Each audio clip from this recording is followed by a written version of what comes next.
வணக்கம். கும்கி 2 படம் வந்து ரிலீஸ் ஆகுமா ஆகாதான்னு ஒரு சந்தேகத்தோட தான் இருந்துச்சு. ஆக்சுவலாக மார்னிங் வந்து கேடிஎம்லாம் வரலன்னு சொல்லிட்டு இருந்தாங்க இன்னைக்கு காலையில்.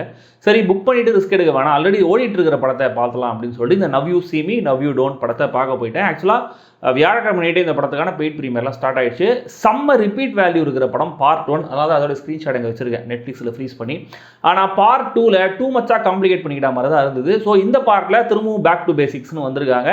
இந்த மேஜிக் ட்ரிக் ஆச்சரியப்படுத்துச்சா இல்லையா அப்படிங்கிறத சொல்கிறேன்.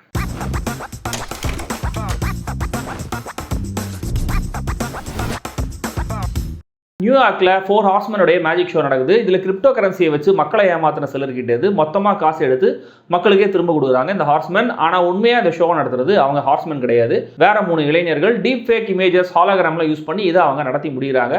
இதுக்கப்புறம் ஜெஸ்ஸி ஐசன்பர்க் டேரெக்டாக இவங்களை வந்து மீட் பண்ணுறாரு. எங்கள் பேரை எப்படி நீங்கள் யூஸ் பண்ணலாம் அப்படின்னு சண்டை போடுவார்னு பார்த்தா இல்லை, புதுசாக ஒரு மிஷன் இருக்குது, அதை உங்கள் கூட சேர்த்து தான் பண்ணணும் அப்படின்னு சீக்ரெட் சொசைட்டி கிட்ட உத்தரவு வந்திருக்கு அப்படின்னு சொல்கிறாரு. அந்த புது மிஷன் என்ன, அதை எப்படி இவங்க செஞ்சு முடிச்சாங்க, ஃபைனல் ட்விஸ்ட் என்ன, இதெல்லாம் தான் இந்த பார்ட் 3. ஃபர்ஸ்ட் பார்ட் நல்லா ஓடினா அடுத்த பார்ட்டுக்கு ஒரு எதிர்பார்ப்பு இருக்கும், படம் ரிலீஸ் ஆனால் நல்ல ரிசப்ஷனும் இருக்கும்.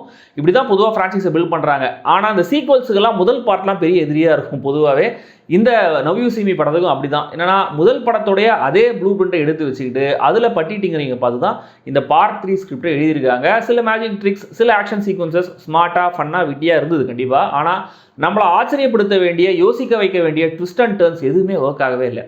ஏன்னா எல்லாத்தையுமே நம்மளால் பல மைல் தூரத்துலேருந்து ஈஸியாக கெஸ் பண்ணிட முடியுது. ஏன் கெஸ் பண்ணிட முடியுது அப்படின்னா, அதான் எல்லா எலிமெண்ட்ஸையும் முந்தைய படங்களில் யூஸ் பண்ணிட்டாங்களே. ஸோ புதுசாக எதுவுமே அவங்க பண்ண மாதிரி தெரியவே இல்லை. ஆல்ரெடி ஒரு விஷயம் இருக்குது, அதில் எக்ஸ்ட்ரா ஒரு சின்ன விஷயத்தை மட்டும் சேர்த்துப்போம், அப்படி போதும் அப்படின்ற மாதிரி முடிவு பண்ணியிருக்காங்க போல இருக்குது. அதிலே திருப்தி அடைஞ்சிட்டாங்க போல இருக்குது. ஸோ படத்தோடைய ஃப்ளோ, நடக்கிற சம்பவங்கள், வில்லியோட கன்ஃபரன்டேஷன், அதில் வர சேலஞ்சஸ்னு எல்லாமே ஹைலி ப்ரெடிக்டபிள். அங்கங்கே சில இன்ட்ரெஸ்டிங்கான ஐடியாஸ் இருக்குது. ஆனால் மொத்தமாக ரொம்ப ஃப்ளாட்டான பர்பஸ் இல்லாத ஒரு படம். நவ் யூ சீ மீ படங்களுடைய ஹைலைட்டே அந்த மேஜிக் ட்ரிக்ஸும் அது எப்படி நடந்துச்சுங்கிற ரிவீலும் தான். இதில் அந்த டைமண்டை கொள்ளடிக்கிற சின்ன ஸ்ட்ரெச் மட்டும் கொஞ்சம் நல்லா இருந்தது. மற்றபடி படத்தில் வர மற்ற மேஜிக் சீக்வன்சஸ் எல்லாமே ரொம்ப ப்ரெடிக்டபிளாக தான் இருக்குது.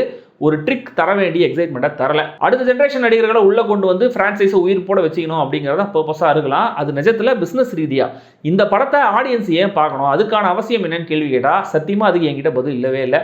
ஒரிஜினல் ஸ்டார் காஸ்ட்ல இருந்த 4 பேரும் திரும்ப வராங்க. பழக்கப்பட்ட கேரக்டர்ஸுங்கிறதுனால அவங்க வர காட்சிகளில் அவங்க நல்லா ஃபன் பண்ணியிருக்காங்க. அவங்களுக்குள்ள நடக்கிற அந்த பேண்டர்ஸ் பார்க்க ஜாலியாக இருக்குது, அவங்க நல்லா நடிச்சிருக்காங்க.